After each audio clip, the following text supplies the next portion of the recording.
বলুন আমেন।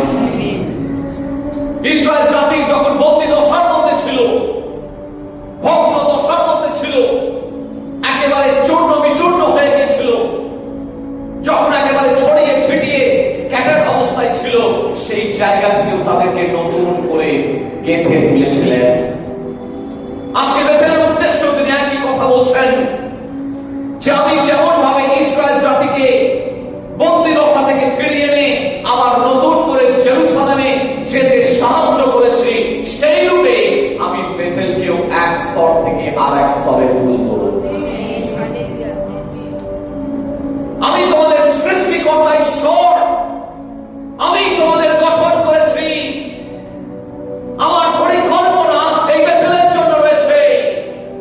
আমার সেই পরিকল্পনার মধ্যে যখন তোমরা থাকবে, বেতেল যা ঈশ্বরের গৃহ, তা একটা জায়গায় পৌঁছাবে। তিনি স্মরণ করিয়ে দিচ্ছেন তার এই বাক্যের মধ্য দিয়ে তিনি বলতে চাইছেন তিনি হচ্ছেন আমাদের নির্মাতা। আমরা অনেক সময় তার সেই পরিকল্পনা পুরোপুরি বুঝে উঠতে পারি না। আমরা অনেক সময় তার সেই প্রসেসকে বা প্রক্রিয়াকে আমরা ধরতে পারি না। ঈশ্বর বলছেন যখন আমরা তার প্রসেসকে বুঝতে পারছি না, তখন একটা কাজই করতে পারি, তার উপরে আস্থা, ভরসা এবং বিশ্বাস রাখতে পারি। নোহ সবকিছু বুঝে যাননি। নোহকে যেটা আদেশ দেওয়া হয়েছিল, নোহ শুধু সেটাই পালন করেছিলেন। নোহ তিনি জানতেন না এর ফল কি হবে আর কি হবে না, সে নিয়ে তিনি দোদুল্যমান ছিলেন না, সে নিয়ে তিনি ভাবিত ছিলেন না। তাকে যে দায়িত্ব দেওয়া হয়েছিল তিনি শুধু সেটুকুই পালন করেছিলেন। ঈশ্বর আমাদেরকে কিছু দায়িত্ব পালন করতে দেন। আমরা অনেক সময় আমাদের সীমিত চিন্তা ভাবনায়, সীমিত বুদ্ধিতে আমরা বুঝি না ঈশ্বরের পরিকল্পনা কি। কিন্তু আমরা একটা জিনিস জানি, তিনি ঈশ্বর, তিনি সৃষ্টিকর্তা, আর আমি তার সৃষ্ট জীব, তার প্রতিমূর্তিতে সৃষ্ট মানুষ। এই কথাটা আমি জানি। আর সেই কারণে তিনি ইসরায়েল জাতিকে স্মরণ করে দিচ্ছেন যে ভুলে যেও না যে আমি তোমাদের নির্মাতা। আজকে আবার তিনি স্মরণ করে দিচ্ছেন ইসরায়েল জাতির মতো আজকে যে আমি তোমাদের নির্মাতা, আমি তোমাদের জন্য রচনা করেছি, আমি তোমাদের জন্য পরিকল্পনা করেছি, তোমাদেরকে সেই পরিকল্পনায় রাখবো বলে আজকে ঈশ্বর তিনি স্মরণ করিয়ে দিচ্ছেন। যখন আমরা বাধ্য হই, সেই বাধ্যতার মধ্য দিয়ে ঈশ্বর আশীর্বাদ করেন। কান্নানগরের বিয়ে বাড়িতে আমরা দেখি যে তার শিষ্যদেরকে তিনি পা ধোয়ানোর জলে, সেখানে জল যেখানে থাকে 6টি জাহাজ ছিল আমরা জানি, জিহুদি সূচীকরণ পদ্ধতি অনুসারে বা রীতি অনুসারে, সেই সূচীকরণ পদ্ধতি বা রীতি অনুসারে 6টা জ্বালা, এক একটা জ্বালার মধ্যে প্রায় 25 গ্যালন করে জল থাকতো। টোটাল 150 গ্যালন জল ছিল। সেটা খুব একটা খুব পরিষ্কারও করতো না। যিশু বললেন ওই জলগুলো ওই জ্বালার মধ্যে ভরতে। শিষ্যরা জানতেন, কারণ তারা প্রত্যেকে জিহুদি ছিলেন। কি উদ্দেশ্যে ব্যবহার হয় তারা জানত। তারা মনে মনে নিশ্চয়ই এই প্রশ্ন করছিল বা নিজেদের মধ্যে আলোচনা করেও থাকতে পারে, প্রভু এটা কি বলছেন? পা ধোয়ানোর জল যেটা কখনো পরিষ্কার হয় না, সেটাকে বলছে ধুতে, সেটাকে বলছে জল পরিপূর্ণ করতে, এবং সেই জল ভোজনদক্ষের কাছে নিয়ে যাওয়া, মানে বর্তমান ভাষায় ক্যাটারারের কাছে নিয়ে যাওয়া। ক্যাটারের কাছে নিয়ে যাওয়া হলো, ভোজনদক্ষের কাছে যখনই নিয়ে যাওয়া হলো, সঙ্গে সঙ্গে সেটা নিয়ে যাওয়া মাত্রই আমরা জানি সেটা দ্রাক্ষারসে পরিণত হয়ে গেছে। এখান থেকে আমরা একটা বিশেষ বিষয় উঠে আসছে, সেটা হচ্ছে যখন আমরা প্রশ্নহীন বাধ্যতা আমাদের মধ্যে থাকবে। শিষ্যরা কেউ প্রশ্ন করেনি। যিশু যে কথা তাকে বলেছিলেন, তাদের কে বলেছিলেন, তারা শুধু সেই বাক্য পালন করেছিল অক্ষরে অক্ষরে।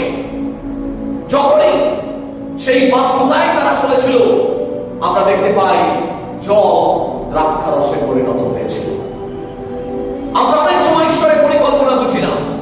আমরা অনেক সময় ঈশ্বরের কিন্তু ঈশ্বরের বাক্য বলছে যখন তোমরা তার পরিকল্পনার শামিল হবে, যখন তার পরিকল্পনার মধ্যে অবস্থান করবে এবং যখন তোমরা তার বাক্যের বাধ্য হবে, তখন তোমাদের জীবনের মধ্যে সেই আশীর্বাদ এবং তখন তোমাদের জীবনের মধ্যে সেই বাধ্যতার মধ্য দিয়ে তোমাদের অলৌকিক কার্য তোমাদের ব্যক্তিগত জীবনে দেখতে পাবে।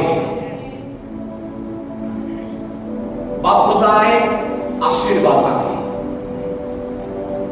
সেই জন্যই বাক্যে বলা রয়েছে বাধ্যতা, obedience is better than sacrifice. obedience, বাধ্যতা আমাদের জীবনে প্রয়োজন রয়েছে। একই বিষয় স্মরণ করিয়ে দিচ্ছেন ইসরায়েল জাতিকে, ভুলে যেও না যে আমি তোমাদেরকে মিশর থেকে বের করে এনেছি, ভুলে যেও না সেই রোগ থেকে আমি বের করে এনেছি, ভুলে যেও না সেই আঘাতের চিহ্ন থেকে তোমাদেরকে বের করে এনেছি, ভুলে যেও না কোন পরিস্থিতিতে তোমরা ছিলে, তোমাকে আমি বের করে এনেছি, আমি তোমার উদ্ধারকর্তা, মুক্তিদাতা। ঈশ্বর বারবার এইরকম মিশরীয় অভিজ্ঞতা আমাদেরকে দেন, সেই মিশরীয় অভিজ্ঞতার মধ্য দিয়ে যাতে আমরা তার বিশ্বস্ততাকে, তার ভালোবাসাকে, তার প্রেমকে আমরা স্মরণে রাখতে পারি। যেন ঈশ্বর তিনি আমাদেরকে স্মরণ করিয়ে দেয়, ভুলে যেও না তো তোমাকে কোথা থেকে আমি তুলেছি। ঈশ্বর স্মরণ করিয়ে দেন, আর সেই কারণে তিনি বলছেন do this in remembrance of me. ঈশ্বর স্মরণে রাখার কথা বলেন, তিনি স্মরণে আনেন, তার মানে তিনি স্মরণ করাতে চান, তার মানে তিনি চান যেন আমরা সেটা ভুলে না যাই। দ্বিতীয়ত 24 পদ আমরা দেখলাম লেখা রয়েছে, 25 পদ আমরা দেখি, সেখানে বলছেন সদাপ্রভু বাচাল দিগের ছিন্ন সকল ব্যর্থ করেন ও মন্ত্রজ্ঞ দিগকে উন্মত্ত করেন, তিনি জ্ঞানবান দিগকে হটাইয়া দেন এবং তাহাদের জ্ঞান মূর্খতা স্মরণ করেন। তিনি সমস্ত জাগতিক জ্ঞানকে ফ্রাস্ট্রেট করেন। ঈশ্বর সমস্ত ভক্ত ভাববাদীরা যারা সেই সময় ছিল, সেই ভক্ত ভাববাদীদের সমস্ত শূন্য বাক্য তিনি ব্যর্থ করে দিয়েছিলেন। প্রিয় ভাই, ভক্ত ভাববাদীদের যারা সেই সময় অনেক কিছু বলছিল, ঈশ্বর তাদের সমস্ত কিছুকে ব্যর্থতায় পর্যবেসিত করেন। আজকে ঈশ্বর বলছেন human predictions fail but God's plans never do. মানুষের যে সমস্ত বুদ্ধিগত চিন্তা ভাবনা সেটা ব্যর্থ হয়ে যেতে পারে বলুন আমেন, কিন্তু ঈশ্বরের পরিকল্পনা একই জায়গায় থাকে না। ঈশ্বরের পরিকল্পনাকে কেউ কখনো নড়াতে পারে না। জাগতিক বুদ্ধি দ্বারা সেই বুদ্ধিকে কখনো সেটা ব্যর্থতায় পর্যবেসিত করতে পারে না, করা সম্ভব নয়, কারণ তিনি ঈশ্বর, সমস্ত কিছু সৃষ্টিকর্তা, তিনি সবকিছুকে ধরে রাখেন। He is the one who sustains everything. He is the one who brought everything into its existence. তিনি সমস্ত কিছু সৃষ্টিকর্তা, তিনি সৃষ্টি করেছেন দৃশ্যত অদৃশ্যত সমস্ত কিছুকে, তাই তার পরিকল্পনাকে কখনো বানচাল করে দেওয়া যায় না।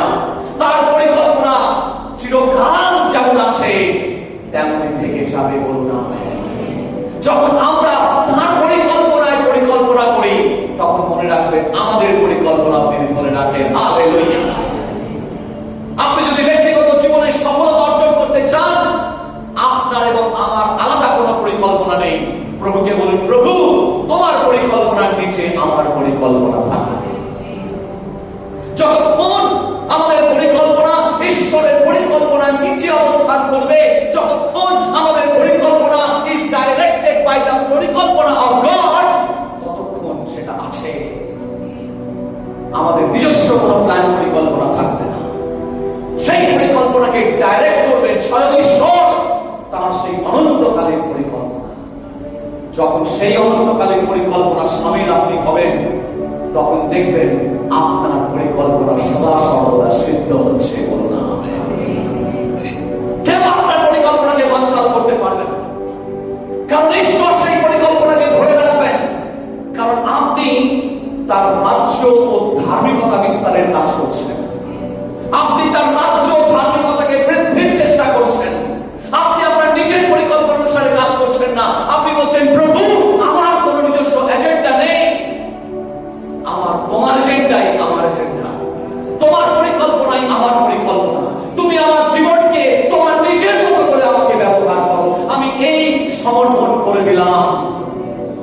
প্রভু যিশু যখন গেতসেমানি বাগান আর এদন বাগানের মধ্যে ফান্ডামেন্টাল কিছু ডিফারেন্স আছে, অর্থাৎ মৌলিক কিছু পার্থক্য রয়েছে, সেই মৌলিক পার্থক্যগুলোর মধ্যে একটি হচ্ছে এই,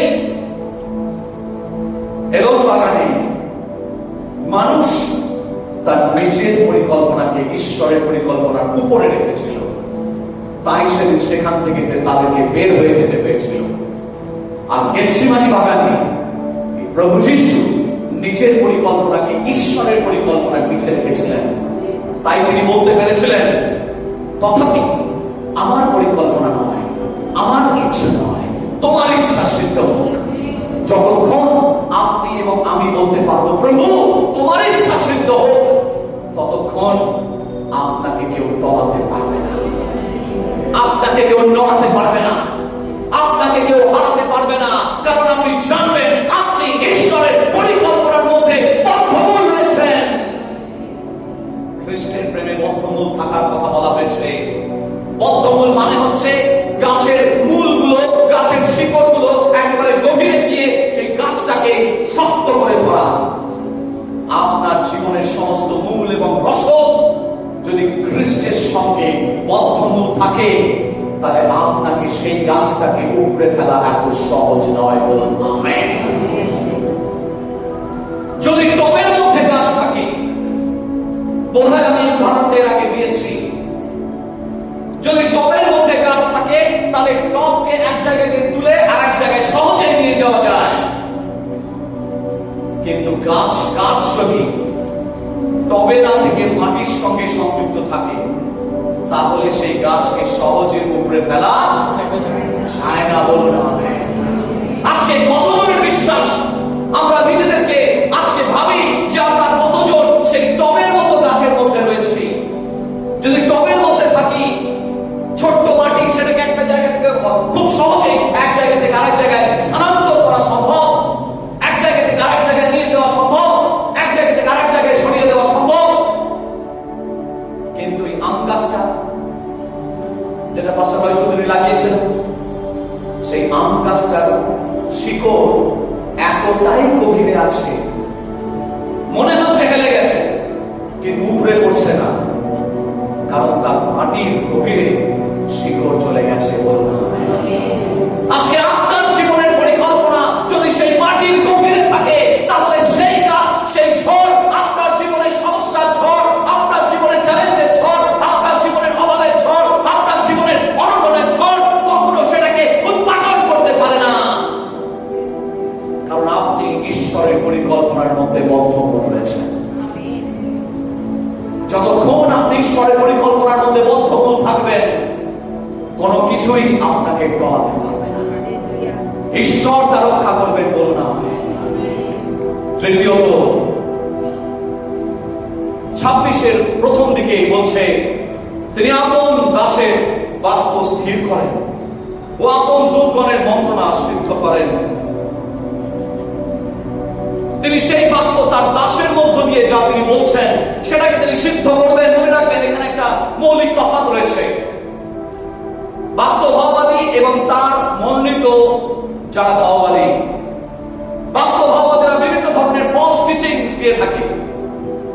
মোটিভেশনাল স্পিকার এখন দেখবেন ফেসবুকের মাধ্যমে, ইউটিউবের মাধ্যমে প্রচুর ইনকাম জেনারেশন করার জন্য তারা মোটিভেশনাল স্পিচ দেয়। ঈশ্বরের বাক্য মোটিভেশনাল স্পিচের মতো নয়। ঈশ্বরের বাক্য দ্বিধার খবর, যা যেতেও কাটে, আসতেও কাটে, আপনার বিবেককে নাড়া দেয়, আপনার বিবেককে সজাগ করে, আপনার বিবেককে খোঁচা দেয়, বিদ্ধ করে। সেই কারণে বলা হচ্ছে সেই বাক্য ক্ষুরধার বাক্য। সেই বাক্য যখন প্রচারিত হবে, তখন কিন্তু মোটিভেশনাল স্পিচের মতো সবসময় ভালো হয়ে যাবে, সবকিছু ভালো হয়ে যাবে এমনটা নয়। কারণ ঈশ্বরের বাক্য শাসন করে, সংশোধন করে। ঈশ্বরের বাক্য যখন সঠিকভাবে প্রচার করা হয়, মানুষ নিজেকে ভাবে আমি দোষী, আয়নার মতো মনে হয়। আপনার মুখে যদি কোনো ব্রণ হয়, আয়না যেমন দেখিয়ে দেয় আপনার মুখে ব্রণ হয়েছে, বাক্য আয়নার মতো আপনাকে দেখিয়ে দেবে আপনার জীবনের দোষ ত্রুটিগুলি কোথায় কোথায় কোথায় আছে। ঈশ্বরের বাক্য আমাদের বিবেককে সজাগ করে তোলে। এখানে বলছে 26-এর প্রথম অংশে, তিনি আপন দাসের বাক্য স্থির করেন, আপন দাসের বাক্য স্থির করেন এবং আপন দূতগণের মন্ত্রণা সিদ্ধ করেন। তার মানে যারা তার অভিষিক্ত ব্যক্তি, যারা তার দাস, তাদের বাক্যকে তিনি গুরুত্ব দেন। তারাই সেই বাক্য সঠিকভাবে প্রচার করে। তারা মোটিভেশনাল স্পিচের মতো তারা বলে দেয় না, তারা এমন বাক্য দেয়, সেই বাক্য শুনে মানুষের জীবন পাল্টে যায়, মানুষের জীবন সংশোধন হয়, মানুষ বুঝতে পারে যে সে ভুল পথে রয়েছে, বিবেকের দংশন অনুভব করে। তখনই জানবেন সেটা ঈশ্বরের থেকে আসছে। ঈশ্বর তিনি বলছেন তার সেই ভাববাণী যারা বলে তাদের পিছনে তিনি দাঁড়ান। যা তিনি প্রতিজ্ঞা করেছেন, যা যা তার ভাববাণীদের মধ্য দিয়ে প্রতিজ্ঞা করেছেন, নতুন নিয়মে তার সমস্ত কিছু পরিপূর্ণতা পেয়েছে আমরা জানি। পুরাতন নিয়মে যা যা ছায়া স্বরূপ আমরা দেখেছি, তার কায়া হিসেবে প্রভু যিশুর মধ্য দিয়ে বাস্তবায়িত হয়েছে। যিশাও ভাববাদী বলুন, দানিয়েল ভাববাদী, যা যা ভাববাদীরা পুরাতন নিয়মে তারা প্রতিজ্ঞা করেছিলেন, ঈশ্বরের বাক্য দিয়েছিলেন এবং তারা বলছো এটাই সদাপ্রভুর বাক্য, ইংরেজিতে বলা হয় thus says the Lord।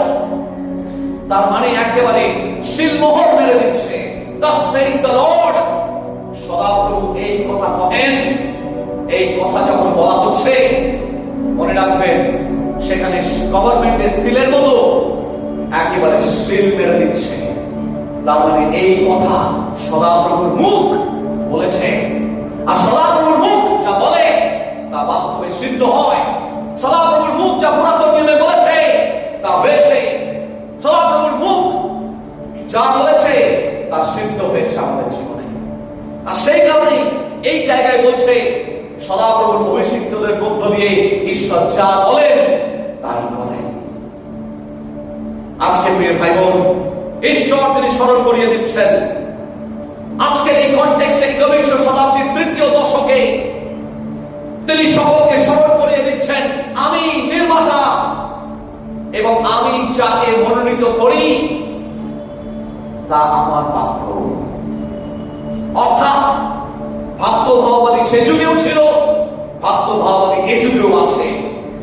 সেই ভাববাদীরা তাদের সেই যে বাক্য দ্বিধার খড়গরূপে মানুষের জীবনে আসবে, তার সংশোধনের বাক্য, তার মন পরিবর্তনের বাক্য, তার জীবনের নতুন কিছু উদ্দেশ্যের বাক্য, এবং সেই বাক্যকে তিনি পরিপূর্ণতা দান করবেন।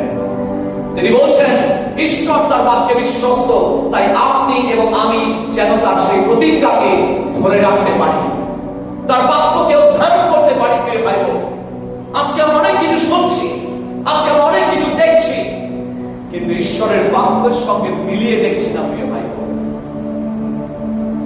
আপনি যখন জাল নোট এবং সঠিক নোট, অরিজিনাল নোট এবং জাল নোটের মধ্যে তফাৎ কিভাবে করবেন? যদি আপনি সবসময় জাল নোট ঘাঁটতে থাকেন, তাহলে একদিন জাল নোটকে সঠিক নোট বলেই, অরিজিনাল নোট বলেই আপনি ভাবতে পারেন, বা আপনি ওটাকেই সত্য বলে ভেবে নিতে পারেন। কিন্তু যখন আপনার জীবনে ফেক কারেন্সি নয়, একেবারে অরিজিনাল কারেন্সি থাকবে, এইটা হচ্ছে আপনার হাতে অরিজিনাল কারেন্সি। বলুন আমেন। আপনি যা কিছু করবেন এটার সঙ্গে মিলিয়ে দেখবেন যা বলা হচ্ছে। অনেক সময় ফেক কারেন্সির মতো ফেসবুকে, ইউটিউবে ছড়িয়ে পড়েছে। ঈশ্বরের বাক্য বলছে ঈশ্বর যা বলেন তার দাসেদের মধ্য দিয়ে তা তিনি পূরণ করেন। অর্থাৎ যাকে তাকে তিনি সে অভিষেক দেন না, যাকে তাকে সেই বিষয় তিনি দেন না। মোটিভেশনাল স্পিকারদের মধ্যে এই ধরনের জিনিস দেখা যায় না। ঈশ্বরের বাক্য ক্লিয়ার, দ্বিধার খর্ব ক্লিয়ার। সেখানে বলা হচ্ছে আমার অভিষেক, অন্যভাবে বলতে গেলে আমার অভিষেক আমার দাসের অভিষিক্ত ব্যক্তিদের উপরে থাকবে। তাদের মুখ যা বলবে তাই আমি পালন করব। সুতরাং ঈশ্বরের বাক্য আজকে তিনি স্মরণ করিয়ে দিচ্ছেন যেন আমরা বাক্যের উপরে মনোনিবেশ করতে পারি। যা শুনছি তা ঠিক শুনছি কিনা। আমরা অনেক সময় যুক্তি কোষ্ঠী পাথরে বিচার করতে চাই। শোনা ঠিক কি ভুল, শোনার মধ্যে খান আছে কিনা আপনি কি করে যাচাই করবেন? Acid test. সোনাকে যাচাই করার জন্য যারা গোল্ড স্মিথ, যারা স্বর্ণকার, তারা কিভাবে পরীক্ষা করে? অ্যাসিড ঢেলে দেয়, আগুনে গলায় অ্যাসিড ঢালে, তার মধ্য দিয়ে দেখবেন অরিজিনাল সোনার মধ্যে কতটা খাদ আছে ঠিক বের হয়ে চলে আসে।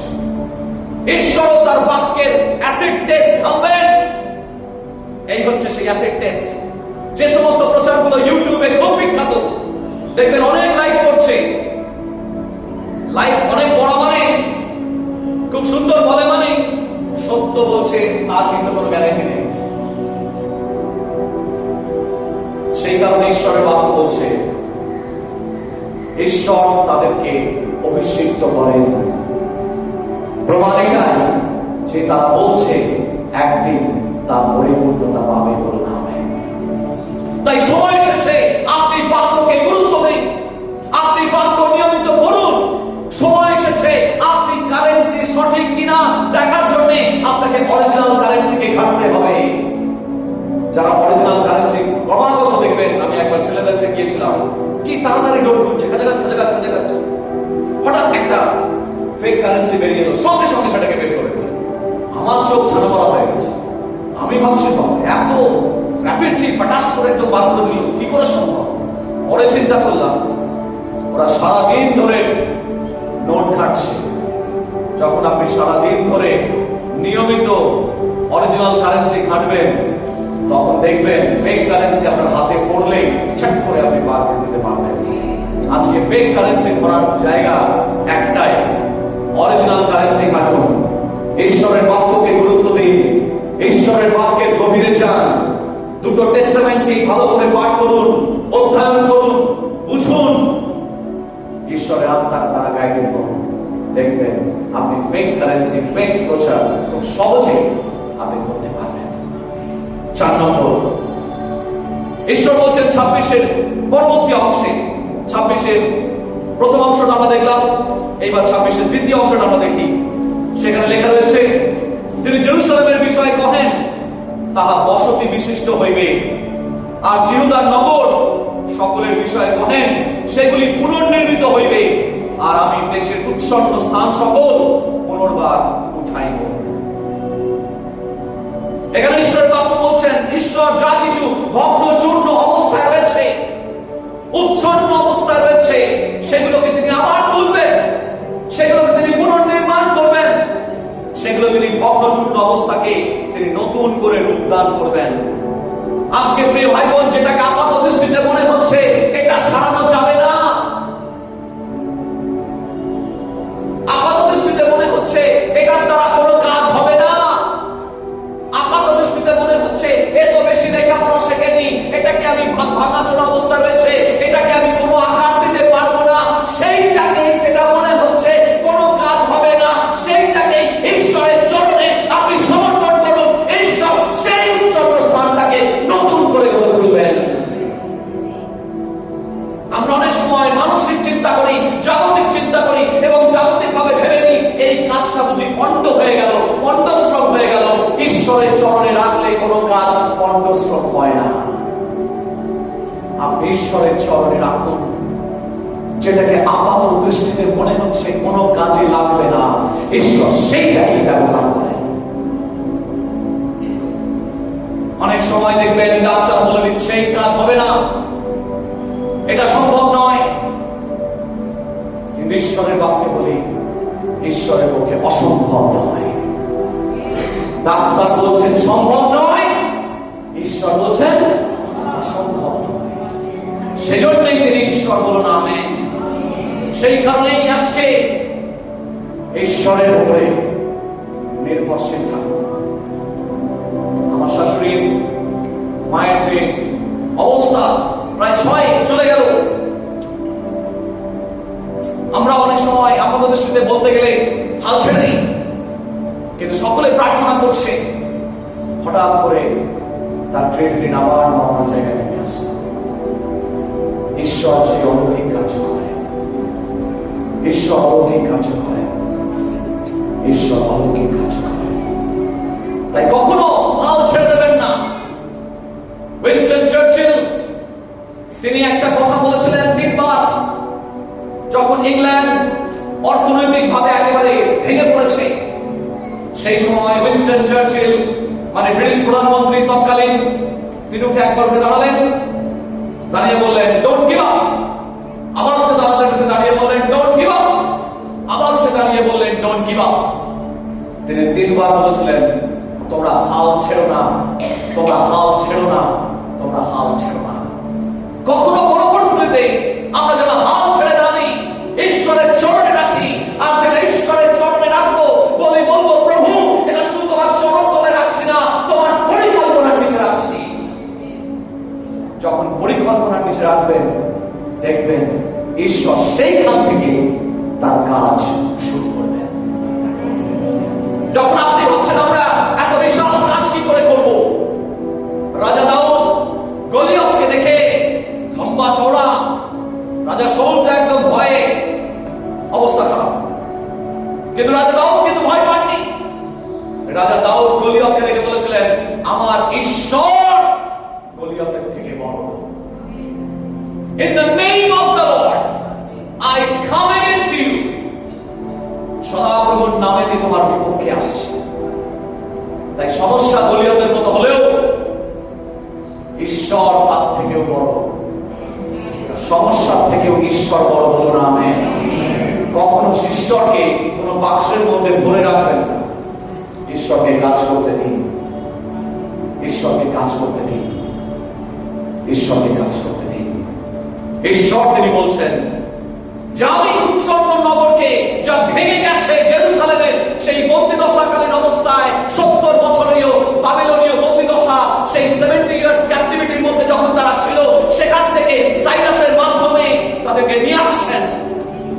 আবার তিনি করবেন, আবার তিনি ভাঙা মন্দিরকে গড়ে তুলবেন, আবার তিনি ভাঙা নগরকে গড়ে তুলবেন, আবার তিনি উৎসন্ন নগরকে নতুন করে গড়বেন। ঈশ্বরের সেই পরিকল্পনা, ঈশ্বরের পরিকল্পনায় সামিল হন। নতুন পরিকল্পনায় ঈশ্বর আবার নতুন উচ্চতায় তুলবেন, সেই পরিকল্পনায় সামিল হন। 5 নম্বর, ঈশ্বর বলছেন God uses whomsoever he chooses। 28 পদে নতুন কি বলছে?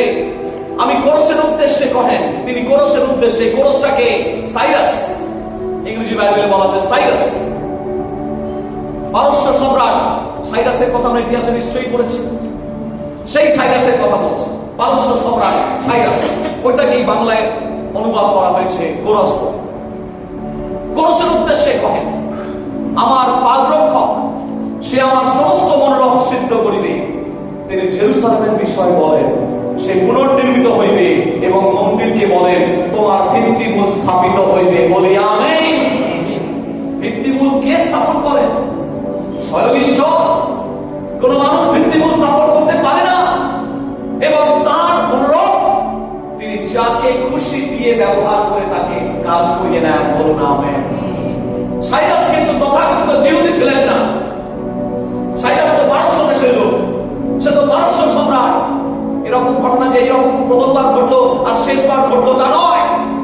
আমরা দেখেছি যখন রোমান শাসকেরা প্রথম নিয়মে যদি চার্চ হিস্ট্রি বা মন্ডলীর ইতিহাস আমরা দেখি, সেখানে দেখেছি যখন তারা নেমে এলো মন্ডলীর ওপরে, সেই সময় ঈশ্বর কনস্ট্যান্টাইনকে তুলেছিলেন।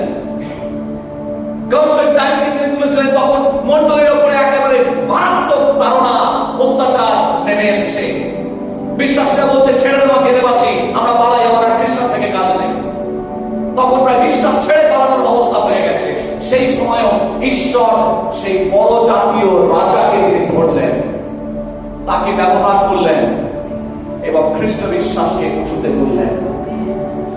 যখন আপনি ঈশ্বরের পরিকল্পনা সামিল হবেন, ঈশ্বর যে কোনো মানুষকে যে কোনো মুহূর্তে ব্যবহার করতে পারে, যে কোনো মানুষকে যে কোনো সময়। ঈশ্বর দরকারকে ব্যবহার করেছেন